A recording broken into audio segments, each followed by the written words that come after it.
We have feedback. It's a code that we define and then we give to the player. But for example, the chase breaker had an FX that were telling the player when they were open or closed and that they could open and close. And we were using the same FX on all the objects that could move from one state to the other. So we had like platforms, you know, when you were jumping on them, they would fall, or doors closing or things like that. So you have specific objects that had a real feedback on it to tell that it has an interaction purpose, that it will change its state.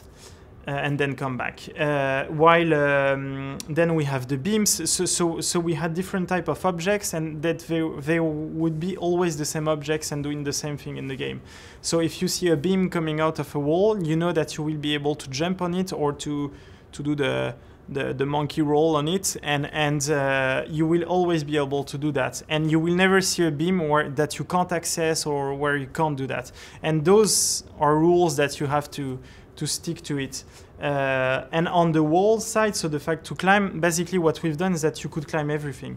And the only walls you couldn't climb, you were really seeing that texture-wise, you couldn't see that you could grip on it, and there were big, huge walls. And often the map was based on the fact that you couldn't climb walls. So it was a rule that was super clear.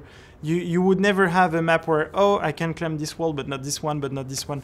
So in fact, I think the big rule is that you have to do feedback and to do this object has this role and it will always have this role. And also go to a big rule into your map and respect it everywhere. Because if you don't, then it's super hard for the player to learn and to get to it.